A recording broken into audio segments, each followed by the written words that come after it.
Hepinize merhaba arkadaşlar. Bugün farklı bir video ile karşınızdayım. Bugün Rus paralarını inceleyeceğiz. Şu anda elimde 50 kapiki görüyorsunuz. Kapik kuruş demek arkadaşlar Türkçe'de. Hemen arka yüzünü çevirdiğimde de bu şekilde bir heykel görüyorsunuz.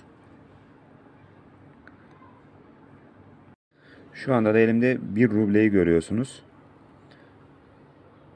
Hemen arka yüzünü çevirdiğimizde Rusya Federasyonu'nun simgesi ve üstünde Adin Rubl yani 1 ruble yazıyor. Altında da Bank Rassi yani Rusya Bankası yazıyor. Biraz daha detaylı bir şekilde göstereyim size. Bu elimde gördüğünüzde 5 ruble. Hemen arka yüzünü çevireyim. Piyat rubley yani 5 ruble diyor. Piyat Rusça'da 5 demek. Altında Rusya Federasyonu'nun simgesini görüyorsunuz. Altında da Bank Rassi yani Rusya Bankası demek. Bu para da bu şekilde. Bu elimde gördüğünüzde 10 ruble.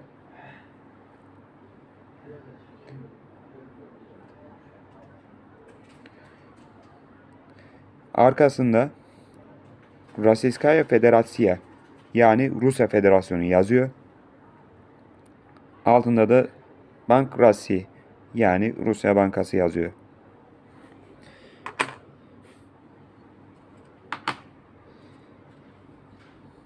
Şimdi biraz da büyük banknotlara geçelim.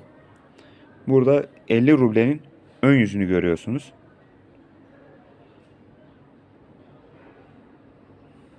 Burası Petropavlovski Katedrali. Bu da Petropavlovski Kalesi'nin bir bölümü. Burada Piyat Desiyat Rubley yani 50 ruble yazıyor. Arka tarafını açtığımızda arka tarafı bu şekilde göstereyim. Bu gördüğünüz Rusya'daki borsa binası. Burada da St. Petersburg yazıyor. Az önce paranın ön yüzünde gösterdiğim binalar ve burası St. Petersburg şehrinde bulunuyor. İşte bu da 100 ruble. Hemen ön tarafında bazı filmlerde de gördüğümüz eski olimpiyatlarda kullanılan 4 tane atlı ve onu süren bir kişi var. Paranın şurada sağ alt tarafında 100 rubley yani 100 ruble yazıyor. 100 Rusça'da 100 demek. Arka tarafını çevirdiğimizde Rusya'daki Bolşoy tiyatrosunu görüyoruz. Bolşoy Rusça'da büyük demek. Yani büyük tiyatroyu görüyoruz. Hemen şu elimle gösterdiğim yerde de yine Rusça Moskova yazmışlar.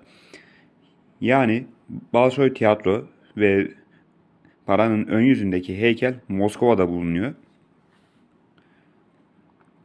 Şöyle biraz daha detaylıca göstereyim. Sıradaki paramız da son olarak size 200 rubleyi göstermek istiyorum. Paranın ön yüzünde Sivastopol'daki gemiler için anıt var. Sağ altta 200 rubley yani 200 ruble yazıyor. 200 Rusça'da 200 demek. Bunun dışında parada dikkatimi çeken şey şu oldu. Burada Rus rublesinin simgesini görüyorsunuz. Üstünde hemen Rusya yani Rusya yazısı var. Hemen 200 ruble yazan yerin yan tarafında şey kullanılmış. Kare kod kullanılmış. Arka tarafını çevirdiğimizde ise Rusya Devlet Tarihi ve Mimari Müzesi var. Şu şekilde göstereyim. Son olarak söylemek istediğim birkaç bir şey var. Az önce ben size 5 rubleyi ve 10 rubleyi göstermiştim. Bunlar Rusya'da genelde demir para olarak kullanılıyor ama kağıt para olarak da mevcut. Bunun dışında Rus rublesi ile ilgili söylemem gereken bir şey daha var. Kurlara baktığımız zaman genelde Rus rublesi daha düşük.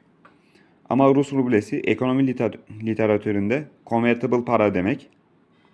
E, Yani convertible para listesine baktığımızda 20 tane ülkenin aşağı yukarı parasını göreceksiniz. Bunların içinde mesela ABD doları, Kuveyt dinarı, Rus rublesi gibi para birimleri mevcut. Şimdi bunu şundan dolayı söylemek istiyorum. Rus rublesini kur olarak düşük ama bu rezerv paraları bütün ülkelerin merkez bankaları rezervlerinde tutmak zorunda. Yani convertible para aslında rezerv para. Bunun sebebi de şu. Rusya Federasyonu hemen hemen tüm dünya ülkelerinin doğalgaz, petrol ve silah ihtiyacını karşılıyor. 200 ruble hakkında da yine bir şey daha söylemek istiyorum. Bu para tedavüle çıktıktan sonra Ukrayna bu parayı yasa dışı para olarak ilan etti. Ön yüzünü size tekrardan göstereyim.